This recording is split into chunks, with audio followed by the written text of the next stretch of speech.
وسلم اما بعد قال اللہ تبارک و تعالی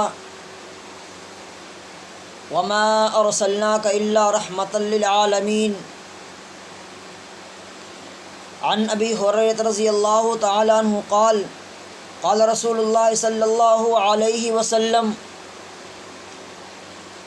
فضلت علی الانبیاء بست اوتیت جوامع الکلم ونصرت بالرعب وأحلت لي الغنائم وأرسلت إلى الخلق كافة وجعلت لي الأرض مسجدا وطهورا وختم بها النبيون رواه الإمام الهمام المسلم في صحيحه صدق الله العظيم وبلغنا رسوله النبي الأمي الكريم ونحن على ذلك لمن الشاهدين والشاكرين والحمد لله رب العالمين۔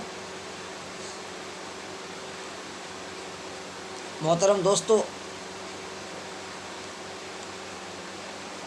آج کے سیرت النبی کا ایک کنونشن ہمیں یہ پیغام دے رہا ہے کہ ہماری زندگی حضور پاک علیہ الصلاۃ والسلام کے سیرت طیبہ کے مطابق ہونی چاہیے۔ ہمارا رات اور دن کا گزرنا حضور پاک علیہ الصلاۃ والسلام کے منشے کے مطابق ہونی چاہیے۔ میرے بھائیوں، آج امت مسلمہ کا دل ایک بات سے زخمی ہے اور گستاخی رسالت مآب صلی اللہ علیہ وسلم جو فرانس میں ہوئی ہے، فرانس پریزیڈنٹ نے یہ گستاخی کی ہے۔ میں ایک بات کہتا چلوں، حضرت امام مالک ابن انس الاصبحی المدنی رحمہ اللہ فرماتے ہیں، اگر وقت کے پیغمبر کی گستاخی ہو اور امت زندہ ہو، یہ نہیں ہو سکتا۔ آج ہم سب کے اندر خون موجود ہے، غصہ موجود ہے، محبت موجود ہے، لیکن آج ہم نے اس غصے کو، اس محبت کا حق ہم نے ادا نہیں کیا۔ کیوں؟ حضور پاک علیہ الصلاۃ والسلام کی گستاخی ہمارے سامنے ہو، ہم حضور پاک علیہ الصلاۃ والسلام کا کلمہ پڑھنے والے ہیں، ہم رسول پاک علیہ الصلاۃ والسلام کے امتی ہیں، اور ہمارے سامنے ہمارے پیغمبر صلی اللہ علیہ وسلم کی گستاخی کی جائے، ہمارے سامنے حضور پاک علیہ الصلاۃ والسلام کی گستاخی کی جائے، اور ہم اپنے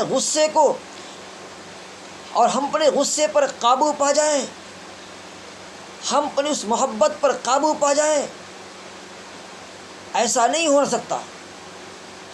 میرے بھائیوں، حضور پاک علیہ الصلاۃ والسلام کی شان میں گستاخی ہو تو اس وقت اب ہمیں چاہیے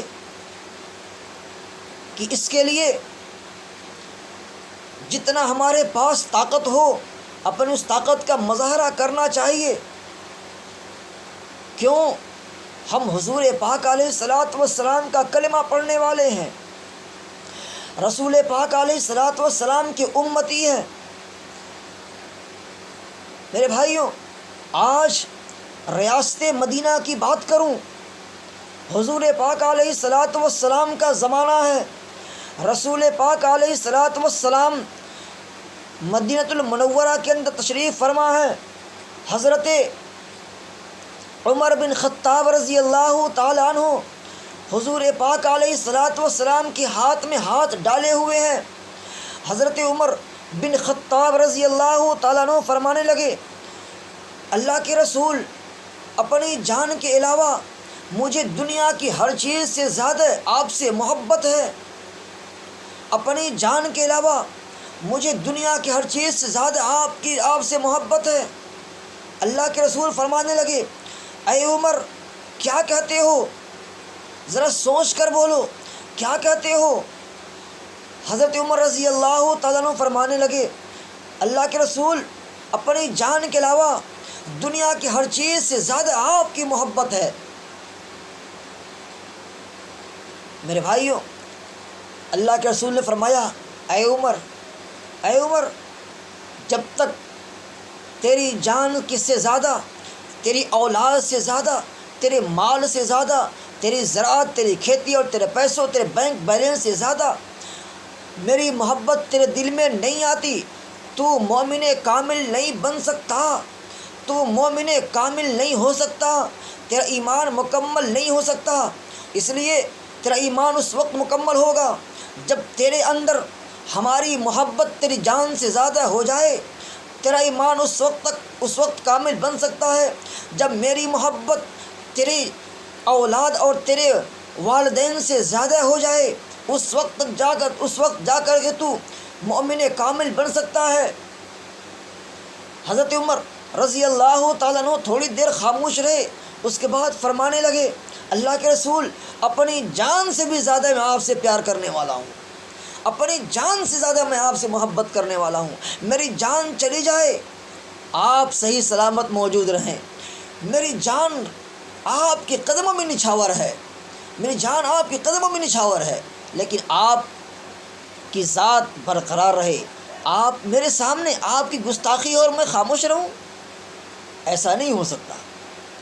اسی پر حضور پاک علیہ الصلاۃ والسلام نے فرمایا تھا، صحیح بخاری جلد نمبر 1، اللہ کے رسول نے فرمایا لا یؤمن احدکم حتی اکون احب الیہ من والدہ وولدہ وفی روایہ والناس اجمعین۔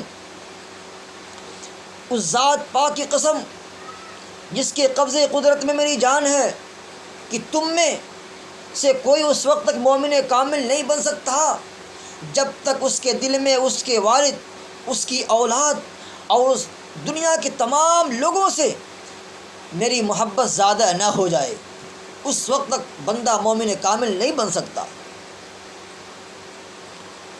میرے بھائیوں، محبت اتنی ہو اور جس سے آدمی محبت کر رہا ہے اس کی گستاخی کوئی دوسرا شخص کرے اور محبت کرنے والا خاموش بیٹھا رہے، یہ ایسا نہیں ہو سکتا۔ محبت کرنے والا خاموش بیٹھا رہے اور جس سے محبت کر رہا ہے اس کی لوگ گستاخی کریں، ایسا نہیں ہو سکتا۔ اپنی جان دے دے گا، اس کے سامنے اپنی جان گنوا دے گا، لیکن گستاخی برداشت نہیں کر سکتا۔ میرے بھائیوں، ہم حضور پاک علیہ الصلاۃ والسلام، ہم سب حضور پاک علیہ الصلاۃ والسلام کا کلمہ پڑھنے والے ہیں، حضور پاک علیہ الصلاۃ والسلام کے نام لیوا ہیں، حضور پاک علیہ الصلاۃ والسلام کے نام لیوا ہیں، ہم حضور پاک علیہ الصلاۃ والسلام کی امتی ہیں اور ہم حضور پاک علیہ الصلاۃ والسلام سے محبت کرنے والے ہیں، محبت کا جذبہ اپنے دل میں بھرنے والے ہیں، اور ہمارے پیغمبر کی شان اقدس میں گستاخی کرے کوئی بندہ اور ہم خاموش بیٹھے رہیں، ایسا نہیں ہو سکتا۔ اگر کوئی شخص ہمارے پیغمبر کی شان اقدس کے اندر ترچھی نگاہ بھی ڈالے گا اس کی آنکھ نکال لی جائے گی۔ اگر کوئی شخص ہمارے پیغمبر کی شان اقدس میں کسی طرح سے بھی گستاخانہ کلمات کہے گا، سب و شتم کرے گا، گالیاں بکے گا، نازیبا حرکات اور نازیبا کلمات کہے گا، گستاخی برداشت نہیں کی جائے گی، یا تو اسے قید کیا جائے گا یا اس کا پھر اس کا سر قلم کیا جائے گا، لیکن حضور پاک علیہ الصلاۃ والسلام کی شان میں گستاخی برداشت نہیں ہو سکتی ہے۔ یہ کان کھول کر کے ہر کوئی سن لے، ہر ایک سے کہہ رہا جا رہا ہے کہ حضور پاک علیہ الصلاۃ ہمارے پیغمبر کے شان میں، ہمارے پیغمبر خاتم النبیین والمرسلین شفیع المذنبین، ہمارے پیغمبر کی شان اقدس میں گستاخی کرو، میری شان میں گستاخی کرو، میں معاف کر دوں گا، لیکن ہمارے پیغمبر کی شان میں اگر کسی شخص نے گستاخی کی تو پھر معافی کی گنجائش نہیں ہے اس کے لیے۔ میرے بھائیوں، ریاست مدینہ حضور پاک علیہ الصلاۃ والسلام مدینہ المنورہ کے اندر تشریف فرما ہے، اور ایک شخص جس کا نام کعب بن اشرف ہے. یہ کعب بن اشرف نہایت گستاخانہ کلمات کہنے والا آدمی، حضور پاک علیہ الصلوۃ والسلام کی شان اقدس میں گستاخی کرنے والا، حضور پاک علیہ الصلوۃ والسلام کی شان میں نازیبہ کلمات کہنے والا، حضور پاک علیہ الصلوۃ والسلام کی شان میں شعر و شاعری گا گا کر کے اللہ کے رسول کے دلوں کو تکلیف دینے والا، یہ بار بار یہ کام کرتا رہتا تھا. اللہ کے رسول نے ایک مرتبہ فرمایا، کون ہے جو کعب بن اشرف کو قتل کر کے اس کا سر میرے قدموں میں لائے. محمد بن مسلمہ کھڑے ہوئے ہیں، محمد بن مسلمہ اٹھے ہیں، کہا اللہ کے رسول کعب بن اشرف کا سر چاہیے. اللہ کے رسول نے فرمایا، ہاں وہ شخص میری شان میں گستاخی کرتا ہے، وہ شخص مجھے گالیاں دیتا ہے، شعر و شاعری گا کر کے عشقیہ شاعری گا کر کے ہمیں اور مسلمان عورتوں کو تکلیف پہنچاتا ہے، اس کا سر چاہیے. محمد بن مسلمہ کھڑے ہوئے ہیں، کہا اللہ کے رسول میں اس کا سر قلم کر کے لاؤں گا، لیکن مجھے کچھ کہنے اور بولنے کی اجازت مرحمت فرما دیجیے. اللہ کے رسول نے فرمایا اجازت ہے. محمد بن مسلمہ اس دربار سے اٹھے ہیں جس دربار میں حضرت جبرائیل علیہ السلام کا بار بار آنا جانا ہوتا ہے. محمد بن مسلمہ اس دربار سے اٹھے ہیں جس جگہ پر حضور پاک علیہ السلام کی ذات مبارکہ ہے، حضور پاک علیہ السلام کی ذات مبارکہ ہے. اس دربار سے اٹھے ہیں جہاں فرشتوں کی جھرمٹ لگی ہوئی ہے، اس دربار سے اٹھے ہیں. محمد بن مسلمہ یہاں سے نکلے ہیں، کعب بن اشرف کے گھر گئے ہیں، رات کا تنہائی ہے، آواز دیتے ہیں کعب بن اشرف وہ بولتا ہے ہاں میں آ رہا ہوں. اس کی بیوی کہنے لگی رات کا وقت ہے، کہاں جا رہے ہو؟ رات کا ٹائم ہے، کہاں جا رہے ہو؟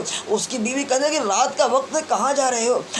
کعب بن اشرف کہنے لگا محمد بن مسلمہ آئے ہیں، ان کے ساتھ ایک ساتھی بھی ہیں، دونوں ہمارے جگری دوست ہیں، میں ان سے ملنے جا رہا ہوں. اس کی بیوی کہنے لگی ان کی آواز سے خونخوار کی آواز نکل رہی ہے، نہ جاؤ. اس نے کہا نہیں یہ دونوں میرے دوست ہیں، میرے جگری دوست ہیں. محمد بن مسلمہ نیچے کھڑے ہیں، کعب بن اشرف آتا ہے، اس کے سروں کے اندر نہایت خوشبودار تیل لگا ہوا ہے، خوشبو لگائے ہوئے ہیں. محمد بن مسلمہ کہنے لگے یار تیرے سر کے اندر بڑی شاندار خوشبو لگی ہوئی ہے، ایسی خوشبو میں نے کبھی سونگی نہیں ہے، ذرا اپنا سر مجھے سگاؤ گے؟ جب اپنا سر کعب بن اشرف نے اپنا سر محمد بن مسلمہ کے سامنے کیا خوشبو سونگنے کے لیے محمد بن مسلمہ نے اس کے سر کے بال کو زور سے پکڑا، ساتھیوں کو حکم دیا اس کی گردن مار دی جائے. ساتھیوں نے اس کی گردن ماری ہے. محمد بن مسلمہ وہ سر اپنے ہاتھوں میں لے کر کے آقا کے قدموں میں آتے ہیں، آقا کے قدموں میں ڈالتے ہیں، کہتے اللہ کے رسول یہ ہے آپ کا لعین، اور یہ ہے مسلمانوں کا لعین اور آپ کا لعین، اور اللہ اور رسول اور تمام مسلمانوں کی لعنت والا شخص یہ ہے، اور یہ اس نے آپ کو گالی بکا، یہ ہے اس کا سر. میرے بھائیوں، صحابہ کرام رضی اللہ تعالیٰ عنہم اجمعین ایسے ویسے نہیں تھی نا. حضور پاک علیہ السلام کی شان میں گستاخی اور یوں اپنی حکومت بچانے کے چکر میں لگے ہوئے ہوں، ایسی بات نہیں تھی ان کے یہاں. ان کی حکومت جائے رہے، اس سے ان کی کوئی پرواہ نہیں تھی. رسول اللہ صلی اللہ علیہ وسلم کی شان اقدس میں گستاخی ہو، یہ معاف نہیں کی جا سکتی، یہ قطعاً معاف نہیں ہو سکتا. اسی طرح سے آسیہ ملعونہ، اس کے اوپر جب اس آسیہ ملعونہ نے محمد رسول اللہ کا کارٹون بنایا اور محمد صلی اللہ علیہ وسلم کی شان میں گستاخانہ کلمات کہے، تو اسے رہا کر دیا گیا. چھوڑ دیا گیا۔ میرے بھائیوں، ان کو رہا کرنے اور چھوڑنے سے یہ ظالم شرارت کرتے ہیں اور آگے بڑھتے ہیں۔ اگر اس کو اسی وقت میں قتل کر دیا جاتا، اسی وقت میں اس کو اگر روک لیا جاتا، اس پر لگام لگائی جاتی، تو پھر کسی کی جرأت اور ہمت نہ ہوتی۔ میں خدا کی قسم کھا کے کہتا ہوں، ایک بار اگر یہ کام ہو جائے نا، ایک مرتبہ صرف، تو پھر کسی شخص کی مجال نہیں ہوگی کہ ہمارے پیغمبر کے اوپر ہاتھ اور انگلی اٹھائے اور کنکھیوں سے دیکھے۔ صرف ایک بار یہ کام ہو جائے گا۔ حضور